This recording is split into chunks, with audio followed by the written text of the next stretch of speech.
একদল বাদশা ছিল, এক বাদশা ছিল অগ্নি পূজক। কি পূজা? আগুন পূজা করতো, আগুন পূজা।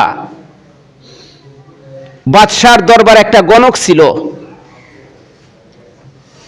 গণাগণ্যে তার বাদশারে শিক্ষা দিত, আর বাদশাহ ওই অনুযায়ী তার রাষ্ট্রটারে চালাইতো। বাদশার দরবারও কি থাকে? গণক থাকে, গণক।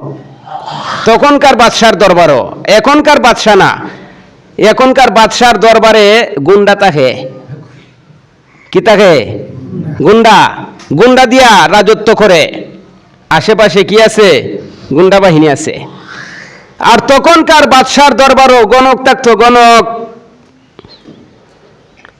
বাদশার দরবারে যখন গণক রইল, গণক একদিন বলতেছে, সাপ, বাদশাহ সাপ, আমার টাইম শেষ, মনে হয় আমার মৃত্যু হয়ে যাবে, কিন্তু আমার এই এলিমটা কাকে শিক্ষা দিব এমন একটা মানুষ নেই।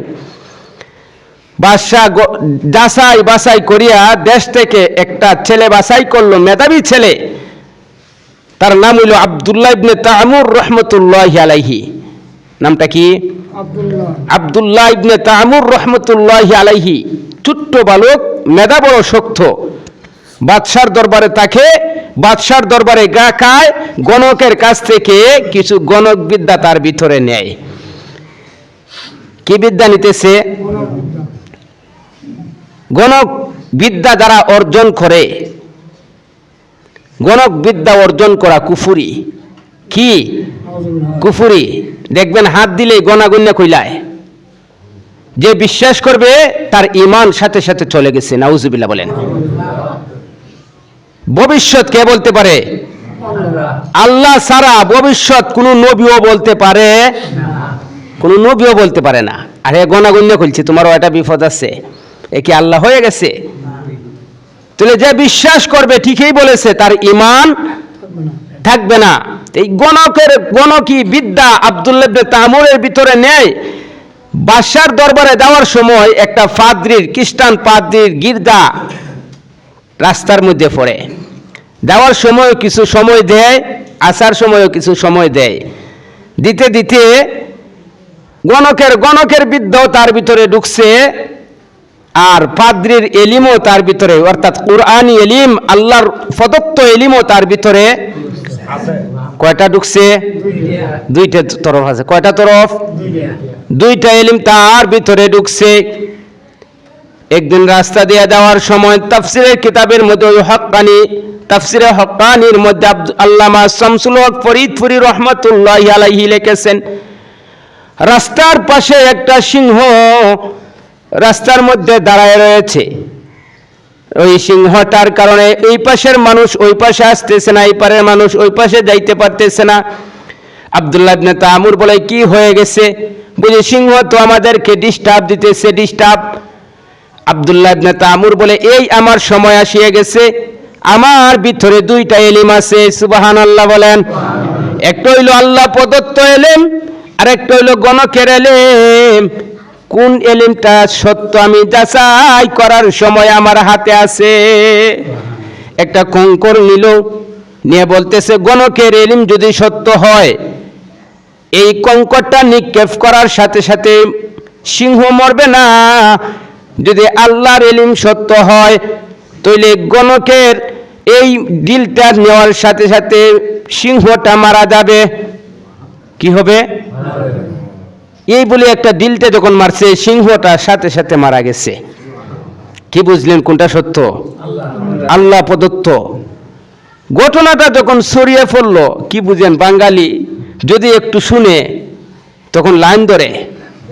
এই কয়েকদিন আগে, এক বছর আগে মনে হয়, একটা আমি অনলাইনে দেখছি যে বোতল নিয়ে এক বাবার দরবারও লাইন ধরছে। শেষ পর্যন্ত বাবা একটা পুকুরের মধ্যে ফু দিছে। কইছে পানি নিতা এইভাবে আর না, ওই পুকুর থেকে নিয়ে দাও, ফু দিয়ে তৈছি। মানুষ এটার মধ্যে, এটা থেকে কি করতেছে? নিতেছে। কত বিশ্বাস মানুষের। এইভাবে বাঙালি যখন একটা রব উঠে গেছে যে আব্দুল্লাহ ইবনে তামুর একটা ছেলে আছে, যাকে যে ফু দেয় সে ভালো হয়ে যায়। সুবহানাল্লাহ বলবেন না? লাইন ধরছে। কি ধরছে?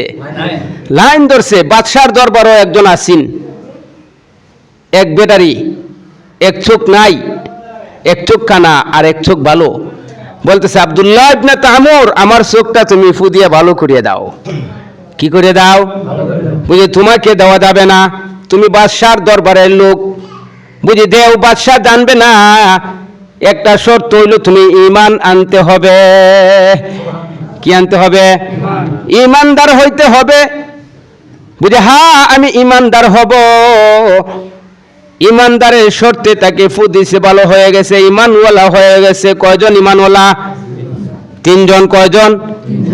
আব্দুল্লাহ ইবনে তামুর বাদশার দরবারের উজির, যেই ব্যক্তির কাছ থেকে ইলমটা শিখছে গিজরার ফাদরি। কয়জন হইছে? আব্দুল্লাহ ইবনে তামুর বলে সাবধান সাবধান, আমার কথা কাউকে বলা যাবে না, বাদশাকে বলা যাবে না। বাদশাহ জিজ্ঞাসা করলে, হে এক বেটারে উজির, আগে তো তোর একটা চোখ আসিন না, এখন ভালো হয়ে গেছে, কোন ডাক্তারের কাছে গেছ? বল দেখি, এমন ডাক্তার আমারও প্রয়োজন, ডাক্তারের কাছে আমিও যাব। বলে না, বলে না। বুঝি পুলিশের হাতে তুলে দেয়, বন্দি করে রিমান্ডে দেয়। এরপরে বলে ফেলছে, এটা আর কোনো ডাক্তার নয়, আপনার দরবারের গোলাম আব্দুল্লাহ ইবনে তামুর। আপনার দরবারে তাকিয়া, আপনার ভাত খাইয়া এমন ইলম শিখছে, বুঝি হাসানা কি, তারে দরিয়া নিয়ে আসো।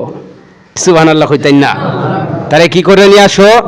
দরিয়া নিয়ে আসো, তাকে ধরে নিয়ে আসো। আব্দুল্লাহ ইবনে তামুর রহমতুল্লাহ আলাইহিকে দরিয়া নিয়ে আসা হলো। বললে, কোন ইলম দিয়ে শিখছো? আমার দরবারে তাকিয়া, আমার কাছে খায়া, আমার টাফিন দিয়ে আমার নিমুখ হারামি করো, কি ইলম তোর ভিতরে আছে? আব্দুল্লাহ ইবনে তামুর জবাব দেয়, বাদশাহ, তোর কুফরি আমার ভিতরে নাই, আমার ভিতরে এক আল্লাহওয়ালা ইলম আছে। কি আছে? আল্লাহর তরফ থেকে ইলম। বুঝে হাসানা কি, এটা আবার কই থেকে শিখছ? একে শুলির মধ্যে চলাইতে হবে, একে মেরে ফেলতে হবে, এমনে মারলে চলবে না, ধীরে ধীরে মারতে হবে, তাকে শাস্তি দিয়ে মারতে হবে। এই পুলিশের দলেরা, যাও তাকে পাহাড়ের উপরে নিয়ে যাও, পাহাড় থেকে তার হাত পা বাঁধিয়া ছেড়ে দিও, গড়তে গড়তে নিচে পড়ে সালবাল গিয়া তার সব কিছু শেষ হয়ে এমনিতেই মারা যাবে। পাহাড়ের উপর যখন উঠলো, আব্দুল্লাহ ইবনে তামুর আল্লাহর কাছে দোয়া করে বলল, আল্লাহ, মারনেওয়ালা কেউ নাই, আপনি আল্লাহ ছাড়া। জুড়ে বলেন, মারনেওয়ালা কে? মারনেওয়ালা কে? ছেলে দেনেওয়ালা কে?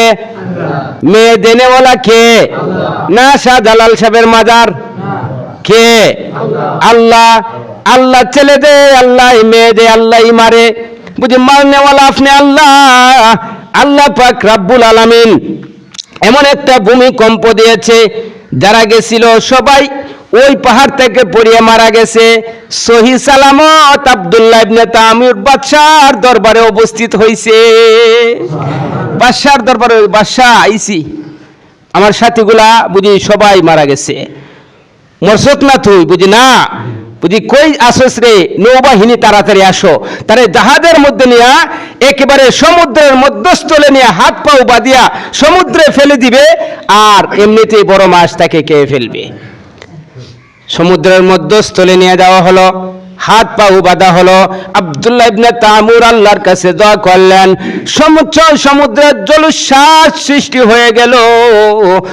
নৌকা ডুবিয়া, জাহাজ ডুবিয়া সবাই মৃত্যুবরণ করলেন। সহি সালামত আব্দুল্লাহ ইবনে তামুরকে আল্লাহ বাদশার দরবারে হাজির করে দিলেন। কার দরবারে?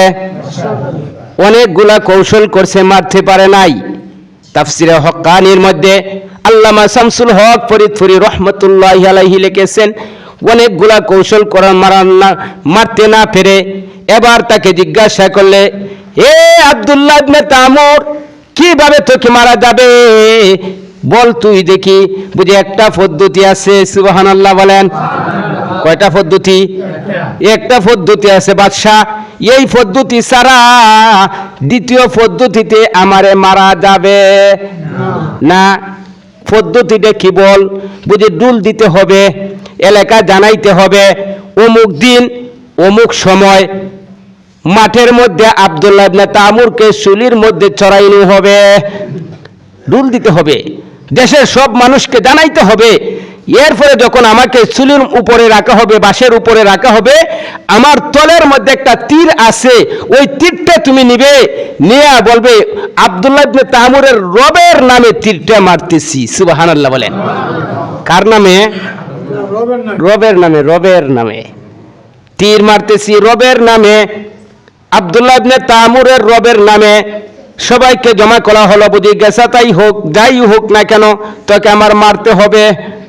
তুই মারলে আমার পথের কাটা শেষ হয়ে যাবে, তোকে আমার কি করতে হবে? মারতেই হবে। আব্দুল্লাহ ইবনে তামুরকে মাঠের মধ্যে নেওয়া হলো, বাঁশের আগার মধ্যে উঠানো হলো। তার ব্যাগ থেকে একটা তীর দিয়া বলল, ওই গোলামের রবের প্রতি আমি তীরটা নিক্ষেপ করতেছি রবের নামে। সুবহানাল্লাহ বলেন। যখন আব্দুল্লাহ ইবনে তামুরের রবের নামে তীরটা মারলো, ডান দিকে লাগছে, উনি শাহাদত পড়িয়া শাহাদত বরণ করেছে। কালিমায় শাহাদত পড়িয়া কি হয়ে গেছে? শহীদ হয়ে গেছে। মাঠের মধ্যে ছিল 70 লক্ষ মানুষ। কয় মাস? দর্শক ছিল 70 লাখ। তারা দেখতেছে বাদশাহ এত কৌশল করলো, বাদশাহ মারতে পারলো না, শেষ পর্যন্ত তার রবের নামেই মারতে হইছে। রবটা কার? রবটা কার? ওই আব্দুল্লাহ ইবনে তামুরের রব। রবটা কার? আব্দুল্লাহ ইবনে তামুরের রবের নামও নিতে হইছে। সুতরাং ওই রবের প্রতি আমরা 70 লাখ ঈমান আনলাম। সুবহানাল্লাহ বলে। আমরা কি আনলাম? ফতের কাদা সরছে না বাড়ছে? সরছে না বাড়ছে? বাদশাহ এখন চিন্তা করলো, হারে একজন মারতে গিয়ে 70 লাখ হয়ে গেছে। কয় লাখ? 70 লাখ মরে গেছে, একজন দিয়ে গেছে 70 লাখ। খুব আরো বাড়ছে না কমছে? এবার বললে পরীক্ষা খনন করো, গর্ত করো। সরকারি বাহিনী লাগাই দিয়ে গর্ত করা হয়েছে, বিরাট বড় একটা আগুন জ্বালানো হয়েছে। এরপরে 70 লাখের এক একটাকে আনিয়া বলে, কাকে মানুষ? আমাকে মানুষ না আল্লাহরে মানুষ? বুঝি আব্দুল্লাহ ইবনে তামুরের আল্লাহর প্রতি ঈমান এনেছি, আর তোরে মানতাম না, তুই শয়তান। এইভাবে 70 লাখের 70 লাখ একজন করিয়া তাদেরকে ওই গর্তের মধ্যে নিক্ষেপ করা হয়েছে। আল্লাহ ওই দিকে ইঙ্গিত দিয়ে বলেন, কুতিলা আসহাবুল উখদুদ, ধ্বংস হোক ওই পরীক্ষা খনন করনেওয়ালারা।